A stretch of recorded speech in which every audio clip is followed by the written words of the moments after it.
O presidente estadunidense Donald Trump anunciou um tarifaço global impondo uma taxa mínima de 10% sobre todas as importações. Países considerados maus atores comerciais por Trump vão enfrentar tarifas ainda mais altas, tipo a China, que vai ter uma carga de 54% sobre os seus produtos. Trump justificou a medida como uma declaração de independência econômica, alegando que os Estados Unidos não vão tolerar mais práticas comerciais que ele chama de desleais. This is one of the most important days, in my opinion, in American history. It's our declaration of economic independence. Tradicionais aliados como a Itália, a Austrália, o Reino Unido classificaram essas novas tarifas como errôneas e injustificadas. A China prometeu contramedidas, enquanto Israel, Coreia do Sul e Japão expressaram surpresa e preocupação.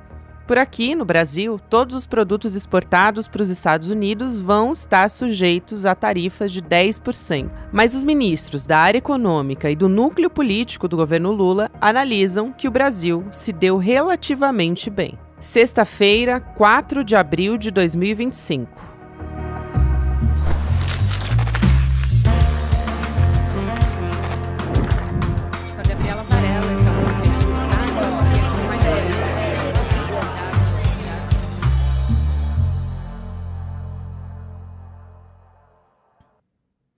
Olá, seja muito bem-vindo, seja muito bem-vinda. Eu sou a Gabriela Varelli, esse é o Videocast em Detalhes. Aqui sempre com um convidado, uma convidada, a gente analisa uma temática, uma notícia importante do momento. Hoje eu vou conversar mais uma vez com o professor de Relações Internacionais, o Fabrício Pontin. Professor, seja muito bem-vindo, um prazer falar contigo. Gabriela, o prazer é todo meu, sempre muito bom poder trocar uma ideia contigo. Vamos falar então sobre o tarifaço do Trump, né? Esse dia que ele usou como vamos dizer assim, um show midiático na Casa Branca também.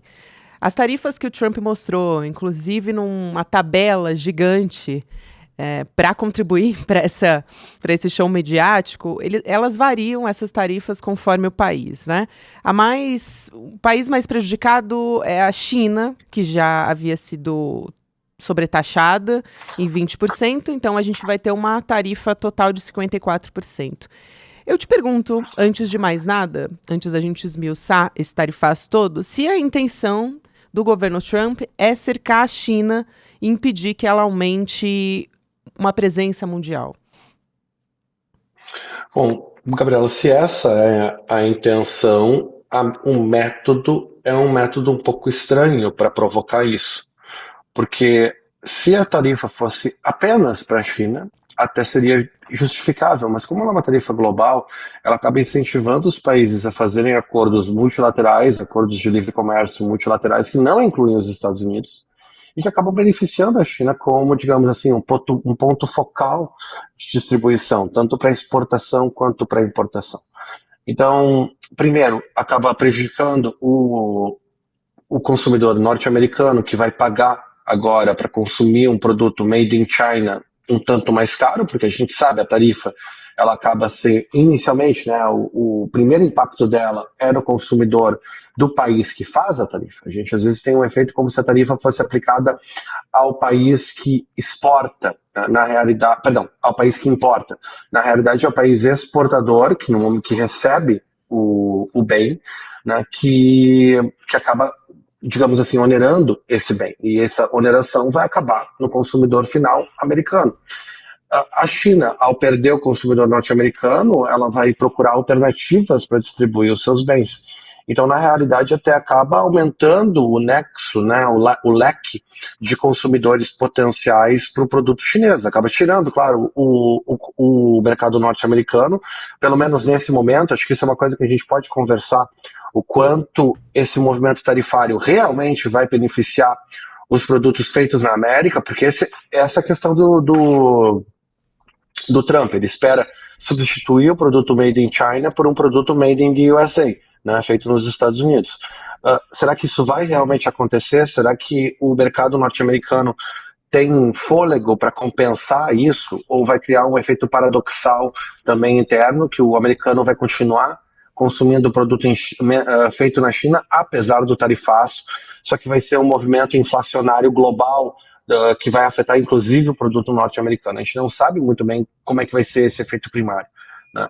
Mas mesmo se a China perder os Estados Unidos, há o fator, ela pode ampliar o seu leque. Por quê? Porque outros países são afetados por esse movimento, vão perder os Estados Unidos como comprador e vão estar procurando um ponto focal. Vou fazer uma pausa bem rapidinha para te lembrar que você pode fazer o seu dinheiro render, aprender a investir e você não precisa ser especialista nessa história. O Eduardo Moreira vai trazer uma nova temporada do Investidor Mestre e você vai poder aprender mesmo se você não tem intimidade nenhuma, se você é uma pessoa que só deixa o seu dinheirinho na poupança, você vai aprender agora com o Investidor Mestre. O Edu, ele tem mais de 20 anos no mercado financeiro, então todos nós, eu inclusive, podemos aprender com ele.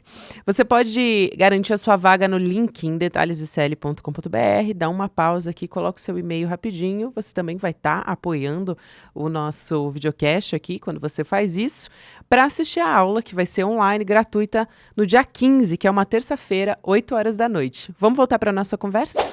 Eu perguntei a respeito da China, porque o professor de Relações Internacionais, Leonardo Trevisan, ele chamou a atenção no ICL Notícias sobre que dos 193 países, 151 têm uma troca comercial maior com a China. Então, ele chamou muito a atenção para isso. Então, por isso, eu falei do cerco no entorno da China. Agora, o Brasil também foi afetado. O que vai doer no bolso dos brasileiros, professor? Porque o Brasil ele ficou ali entre os países, como Argentina e Reino Unido também, que vão ter os seus produtos taxados no percentual de 10%, que no fim das contas é o mais baixo do pacote. Aliás, acho que vale a pena chamar a atenção também para o trabalho do Itamaraty nesse processo todo, né, que foi fundamental para conseguir demonstrar qual era o papel do Brasil nessa relação comercial com os Estados Unidos, né? Então, Gabriela, várias vezes que a gente conversou aqui no ICL, uma das coisas que a gente conversou várias vezes, constantemente, é que às vezes não ser a prioridade dos Estados Unidos é uma coisa boa. A América Latina não é uma primeira prioridade do governo norte-americano. Então, o que acabou acontecendo? O Brasil não foi um alvo primário nessa discussão das tarifas. Muito também, eu acho que você tem razão, os analistas têm razão, quando puxam um pouco do mérito do Itamaraty de tentar mitigar, né, o dano possível. Em teoria das relações internacionais, a gente fala muito em diplomacia de dois níveis, que nem sempre você consegue um resultado bom, mas quando você consegue o pior resultado possível, muitas vezes isso já pode ser causa de celebração, né? Essa taxação de 10%, eu acredito não, está demonstrado pelos números tarifários que os Estados Unidos opôs dentro desse grupo de países, que era o melhor resultado que tinha. Nenhum país foi taxado a menos de 10%. Só que daí vem a pergunta, qual é a consequência disso para as exportações brasileiras para os Estados Unidos, né? Então, nominalmente, a principal exportação brasileira que é afetada é aço. O aço brasileiro era taxado em 0% e agora é taxado em 10%. A primeira coisa que quem está nos ouvindo tem que entender é o seguinte, essa taxação de 10% não é uma taxação para o aço no Brasil. Ela é uma taxação que ela é feita pelo governo norte-americano e que é repassada para o público norte-americano. Então, ela é um desincentivo ao consumo do aço brasileiro para aumentar a competitividade do aço americano. Isso, então, a oneração, no primeiro momento, é sobre o produto nos Estados Unidos. O produto no Brasil, ou melhor, a compra do produto por parte dos Estados Unidos continua no preço nominal que sempre esteve, a princípio. A questão é, quem é que nos Estados Unidos, quais distribuidores de aço que trabalham com o setor de empreiteiras, esse tipo de coisa, né, principalmente, vão comprar esse aço sabendo que esse aço vai ser taxado em 10%. Ele vai continuar competitivo no mercado norte-americano com esse sobretaxamento de 10%. Se ele não tiver competitivo, o que vai acontecer? Vai baixar a demanda por aço brasileiro na exportação. Isso vai ter consequências para a venda do aço no Brasil. Por quê? Porque o empresário no Brasil vai querer, digamos assim, compensar essa perda, né, que ele vai deixar de vender no mercado norte-americano, no mercado brasileiro. Tem duas formas de compensar essa perda. A primeira é apostando no aumento no número de unidades vendidas no Brasil, baixando o preço no Brasil. Como assim? Então, como assim, Fabrício? Você pode baixar o preço e compensar a perda? Sim, porque daí você espera aumentar o teu número de vendas baixando o preço, certo? Ou você pode aumentar o preço no produto brasileiro, porque dentro do Brasil internamente há uma menor competição pelo aço, né? Inflacionar o valor do aço no Brasil, aumentando o valor dessa venda no Brasil, o que aumentaria os custos, né, da construção civil no Brasil globalmente. Isso seria ruim daí, porque, claro, afeta preços, a gente sabe, vai ter um movimento inflacionário aí relacionado com esse setor. De qualquer forma, o empresário que está no setor de aço vai ver como fazer essa compensação. São esses dois os movimentos possíveis. O primeiro movimento, que é o movimento de baixar o preço, ele aposta que o mercado pode aquecer no Brasil e ele pode vender mais. Se ele não acredita que ele pode vender mais, o que ele vai fazer? Ele vai aumentar o preço no mercado brasileiro para os compradores dedicados que ele tem no Brasil. Esses compradores dedicados, eles não têm tanta competição, não tem outros vendedores, não. O Brasil não importa aço, né? Nós só exportamos. Agora vai ter um excedente de aço no Brasil. O que vai acontecer com esse excedente que não está sendo exportado? Ele vai criar uma baixa ou um aumento de preços? Vai depender do humor do nosso mercado, né? Se ele causar digamos assim, o aço no Brasil a estacionar, ele vai criar uma estagnação nesse mercado, que é um mercado estratégico no Brasil, e, portanto, vai afetar a economia brasileira como um todo. Vários economistas, eu acho que é praticamente unanimidade, os economistas alertando que provavelmente a gente vai ter uma recessão, né? Então a inflação vai subir muito. E tem até um dado sobre isso que acho que é interessante de trazer, sobre o Fed de Atlanta, alertando para os índices de confiança de consumo nos Estados Unidos, que já caíram para os níveis de 12 anos atrás. Então, eu acho que é fundamental você falar sobre isso, professor. Vamos lá, então. O que está acontecendo? Os mercados estão percebendo que isso vai afetar os movimentos de precificação e de disponibilidade de bens. O cara que trabalha dentro de setores industriais, de setores agrícolas, de setores de varejo, dentro dos Estados Unidos, ele está percebendo que ele não pode mais confiar nos movimentos de precificação que ele tinha antes. Por quê? Porque com esse movimento tarifário, ele vai ter uma instabilidade no mercado dele. Ele vai ter que comprar americano, isso pode ser bom para o mercado norte-americano. Bom, a gente não sabe, né? Vai ter um movimento inflacionário imediato só na cadeia de distribuição. Como a cadeia de distribuição vai mudar, né? As cadeias de distribuição vai mudar e isso afeta o preço. Então, só isso já vai ter um efeito imediato dentro da economia norte-americana. E não só da economia norte-americana, de todas as economias que estão nessas cadeias. Basicamente, o Trump está provocando uma guerra fiscal global a partir disso. Nós não tínhamos uma guerra fiscal global, nós tínhamos um mercado global do ponto de vista de tarifas, de acordos, que estava mais ou menos estável tu mesma falou, há uns bons 10 anos. A gente teve um momento de um pouco de instabilidade por causa da pandemia, mas essa instabilidade não foi exatamente das tarifas, ela foi do mercado estar estagnado, porque estava todo mundo em casa, porque tu tinha uma crise de saúde pública enorme, né?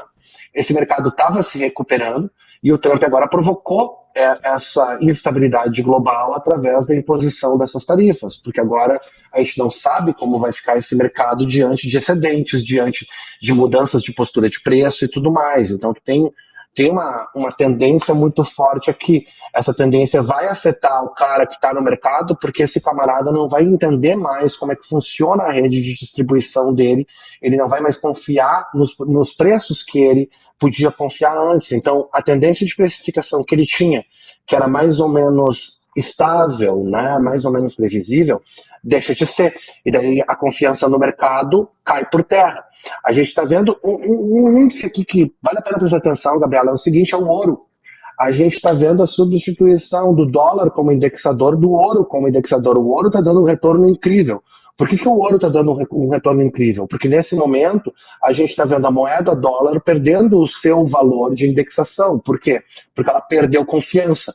Então, como o dólar vai variar, tu precisa de um outro marcador de indexação. Bom, o marcador de indexação clássico é o ouro. Pimba, pode olhar, o ouro está dando um retorno de indexação muito melhor do que o dólar poderia dar. ou dava até bem pouco tempo atrás. Isso é um sinal de perda de confiança no mercado norte-americano. A queda do dólar hoje nos mercados globais foi muito pronunciada. E professor, aí aqui o preço vai subir pela inflação generalizada? Quer dizer, como é que vai atingir o bolso dos brasileiros, no fim das contas? A reação do mercado brasileiro ela está muito predicada na capacidade de consumo do consumidor final brasileiro, consumo per capita, ok? Se o consumo per capita no Brasil permanecer como está, que é ruim, os preços devem subir, porque a economia não vai ter capacidade de compensar as perdas do mercado nas exportações. Então, o que acontece? O empresário tenta compensar a perda subindo o preço no mercado interno, porque ele vê que fica estável, ele tem um produto que está vendendo ou tanto quanto ou menos, para compensar isso dentro dos custos de produção dele, ele aumenta o preço. Né? É um movimento, abre aspas, natural. Muitas aspas nesse natural, tá bom? Por outro lado, o que pode acontecer é, se tiver um aquecimento no mercado, o empresário pode apostar numa baixa do preço para aumentar a quantidade de unidades vendidas. Então, ele abaixa ele abaixa o preço e aumenta a quantidade de unidades vendidas no mercado interno para ter mais competitividade interna. Só que para isso funcionar, ele precisa ter consumidores dispostos a pagar o preço menor. Ou seja, o nexo de consumidores tem que poder aumentar. Para isso acontecer, a gente tem que ter um movimento econômico no Brasil de, digamos assim, otimismo no consumo. Não é onde a gente está agora. Então, a tendência do Brasil nesse momento é ser bastante vulnerável, mesmo que é só, abre aspas, 10%. Sim, é só 10%, mas antes era nada. Então, é aquela questão, né? O produto está em oferta, tá, mas tu queria comprar ele. Não adianta nada o empresário colocar um produto em oferta no mercado que não tem demanda. Né? Se as pessoas não vão comprar, o preço de não comprar é zero. Então não adianta você ter um produto em oferta no mercado que tem pouca demanda, ele fica estagnado igual e vai criar um movimento inflacionário igual. Só que daí pode ser não necessariamente inflacionário, pode até causar deflação, né? Que é a perda do valor do produto, só que deflação também é sinal de estagnação. Né? A gente quer um pouquinho de inflação, nós precisamos de um pouquinho de inflação, um pouquinho, pelo amor de Deus, porque significa que o mercado está aquecido. Né? Então, se os produtos estão baixando de preço e não estão saindo das prateleiras, isso é muito ruim também. Né? E é um risco que se corre, especialmente no momento que a economia brasileira está com pouco movimento. Nós estamos com um consumidor pessimista no Brasil. Né? Tanto que o governo federal está tentando um monte de coisa para estimular o consumo e o consumidor não está respondendo com o consumo, ele está respondendo pagando dívida, ele está respondendo talvez guardando um pouquinho de dinheiro, mas o consumidor médio brasileiro tem uma poupança baixíssima, então na real ele está só sobrevivendo. Né? Isso nos torna muito vulneráveis. Para fazer uma comparação, lembra lá na crise de 2008 que o Lula falou da marolinha? Sim. Naquele momento, as condições do mercado brasileiro eram muito boas diante de uma recessão norte-americana, porque o nosso mercado de consumidores estava aquecido. Então, a gente se beneficiou daquela crise no primeiro momento. Por quê? Porque afetou os preços no Brasil e o nosso consumidor estava aquecido. Não é o momento que nós estamos agora. O consumidor brasileiro está passando pela terceira, quarta crise de capitais consecutiva. Né? Então, isso causa uma tensão muito forte dentro dos preços. Muito bom isso, professor. E eu pergunto em relação ao que o Brasil pode fazer em relação a isso, porque é basicamente o lobo negociando com o cordeiro. Aqui a gente teve a Câmara dos Deputados aprovando o projeto que permite que o governo brasileiro entre numa retaliação, vamos usar essa palavra aqui, né, com países, com blocos que imponham essas barreiras comerciais aos produtos do Brasil, que é a tal da lei da reciprocidade que a gente tanto tem comentado.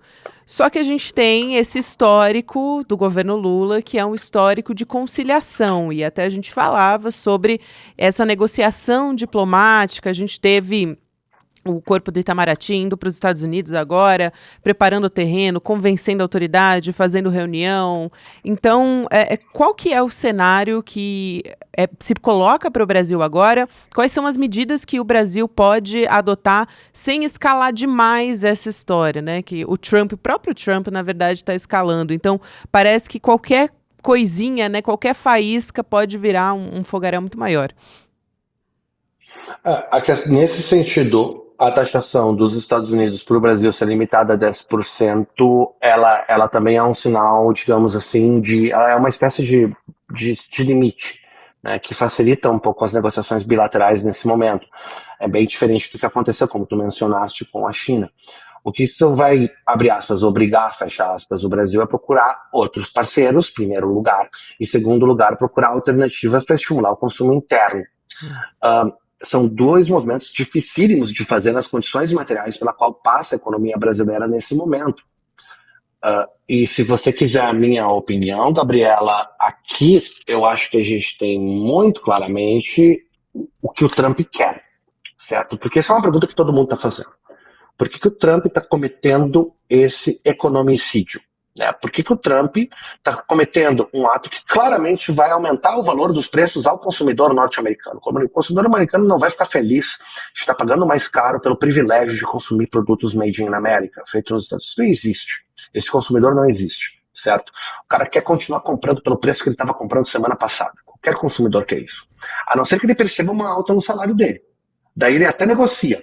Se o consumidor percebe uma alta no salário dele, ele negocia a alta do preço. Mas não vai ser o que vai acontecer nos Estados Unidos, porque essa história da substituição da manufatura, isso é uma miragem. E os trumpistas sabem disso. Então, por que o Trump está fazendo isso? Eu acredito que a gente tem que ler isso como um jogo de troca. O Trump quer mais parceiros políticos. Qual é uma excelente forma de criar as condições ideais para, digamos assim, os discursos de uma extrema-direita, de uma direita mais reacionária, crises econômicas? Ao criar condições ideais para crises econômicas em países que são adversários políticos dos Estados Unidos nesse momento, o que o Trump está fazendo é também criar condições para a emergência de governos mais alinhados com o governo do Trump. E me parece que é esse o jogo. Ele está fazendo um jogo de troca. Se isso vai dar certo ou não, a gente está observando, por exemplo, no caso do Canadá, né, que é um exemplo, que o Trump está tentando agitar, o Canadá está criando mais uma consolidação do centro democrático dentro do Canadá. Mesma coisa parece ter acontecido na Inglaterra e parece estar acontecendo na França e na Alemanha. Só que esse é o primeiro movimento. O jogo de 4 anos é um jogo que vai dizer, tem 2 eleições aí, tem a eleição de meio e a próxima. Né? Quase todos os países têm isso, tem eleições congressionais no meio do caminho. O Brasil é uma exceção, mas a maior parte dos países tem. De qualquer forma, nós temos eleições presidenciais ano que vem, que vão ser afetadas por esses movimentos econômicos, queira a gente ou não. Então, é um jogo aqui que é um jogo de criar uma situação econômica global mais, digamos assim, favorável politicamente para o grupo político ao qual o Trump se vincula e no qual ele quer ser hegemônico. Me parece que é essa grande sacada aqui. Essa é a sacada do Trump. Então a aposta dele é que a economia não só do Brasil, mas de vários países que são democracias relativamente frágeis, que são afetadas por esse movimento tarifário, ele vai ter um efeito interno nos Estados Unidos que é compensado para o Trump pelos efeitos externos. Se essa estratégia vai dar certo, a gente não sabe, mas ela não é uma estratégia tão vulgar quanto ela parece inicialmente. Ela tem uma lógica interna, especialmente no momento, como a gente estava colocando antes, não só o Brasil, mas vários países ao redor do mundo sofrem com condições materiais de reação a esse tipo de pressão, que são muito vulneráveis, são muito frágeis, são países frágeis politicamente. Mas a alternativa para a Alemanha perdeu na Alemanha. Sim, perdeu nessa eleição. O que acontece daqui a 2 anos quando o centro democrático não consegue responder a essa tensão tarifária? Como é que a extrema-direita alemã vai responder a isso? Vai dizer, vocês acharam que eles eram capazes, eles não são, estamos aqui. Né? Então, me parece que a aposta trumpista vai muito nessa direção. Né? Que é uma direção globalmente muito perigosa. Isso significa que os países não têm capacidade de resistir? Não, a gente está vendo que tem. Né? Inclusive internamente dentro dos Estados Unidos. Só que não é tão simples quanto, ele está cometendo suicídio econômico. Né? Não, olha, tem que cuidar para a gente não partir do princípio que essas pessoas são burras. Né? É uma presunção muito perigosa essa. não, ele está sendo estúpido. Olha, cuidado, né? Não necessariamente. Na realidade, tem lógica no que esses caras estão tentando. É uma agitação dos mercados internacionais, é uma criação de uma instabilidade global e de uma recessão global que favorece movimentos. Hoje, por exemplo, a França entrou em contato com o Brasil, né? O Macron entrou em contato com o Itamaraty dizendo: vamos acelerar a parceria com a União Europeia, né? Então, por quê? Porque esses acordos multilaterais vão ser essenciais para responder esse tipo de movimento de tarifa e para manter algum tipo de estabilidade, tranquilidade e tentar mitigar os movimentos inflacionários que o Trump está tentando causar. Se a gente olhar, por exemplo, para o The Economist, chamando de dia da ruína, porque o Trump justamente está chamando de dia da libertação, então é uma sátira, né? Como é que isso afeta a popularidade do Trump? Porque antes, quando você perguntava, né, se fazia essa pergunta, existe uma resistência ao Trump nos Estados Unidos? No começo era não, a resposta para essa pergunta. Agora já está se passando a ser um sim. Então, o quanto isso também, até onde ele pode esticar essa corda, né? Eu acho que essa pergunta final que eu deixo. Então, Gabriela, até onde ele pode esticar a corda? Eu vi um dado bem interessante que 35% do eleitorado americano aprova as medidas do Trump. Esse número é um número que pode ser enganoso, porque 35% do eleitorado, a pergunta que eu te faria, esses 35% correspondem a quanto por cento do público votante? Essa é a primeira pergunta que tem que ser analisada no caso norte-americano. Se esses 35% do eleitorado total forem os 51% dos votantes motivados que votaram no Trump na última eleição, para ele o placar continua bom. Ele está com uma medida impopular global, mas que não muda os eleitores que são os eleitores que garantem para ele as vitórias nas eleições que ele precisa ganhar. Essa é a leitura pessimista. Ok?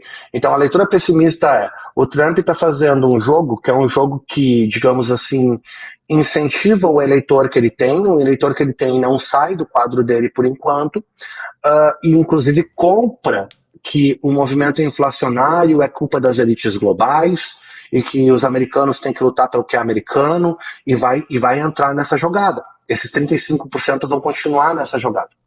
Daí tem, digamos assim, uma leitura um pouco mais otimista, ou que vai ser mais dizendo o contrário ao Trump, que é: não, na realidade, o Trump está vendo vários dos locais que ele ganhou a eleição mudando de perfil político. Por quê?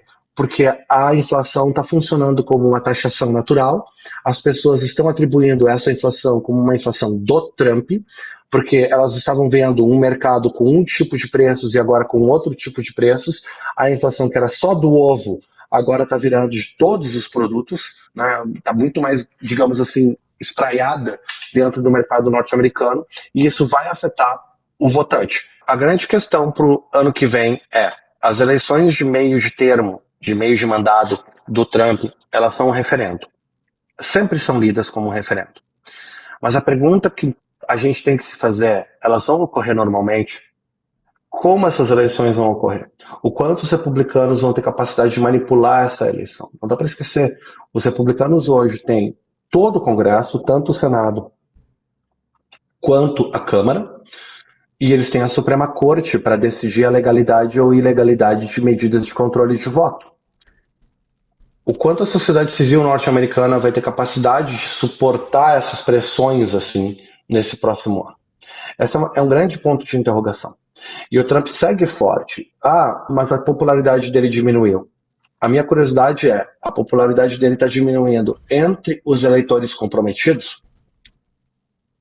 A questão do Trump não é ele ser impopular. A questão do Trump é ele ser muito popular entre os eleitores que votam. A gente vai ter que acompanhar isso e vai ter que acompanhar como a inflação decorrente dessa recessão vai afetar o consumidor médio norte-americano e, sobretudo, o quanto a oposição vai conseguir colocar esse movimento inflacionário no Trump.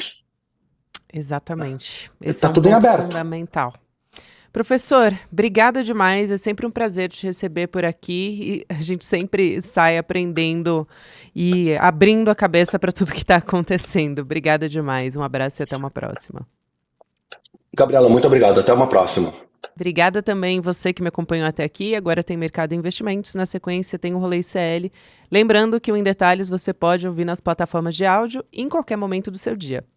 Até mais. Tem corretora famosa e grande aí sendo processada porque está vendendo coisa que está prejudicando demais os clientes. Tem gente perdendo dinheiro que juntou a vida inteira investindo em coisas assim perigosíssimas que foram oferecidas por essas corretoras. E as corretoras não estão nem deixando a gente falar sobre isso. Estão processando um monte de influenciadores aí que estão alertando as pessoas. Gente, só tem uma maneira de se proteger disso. Entendendo como funciona esse mundo das finanças e dos investimentos. A notícia boa é que é muito mais simples do que vocês imaginam. E se ensinado da maneira correta, é até divertido. Eu preparei uma aula para o dia 15 de abril, uma terça-feira, às 8 horas da noite, que eu queria que todos vocês participassem. Uma aula rápida, muito gostosa de fazer e que vai transformar para sempre essa caminhada financeira de vocês. Dia 15 a gente está junto lá.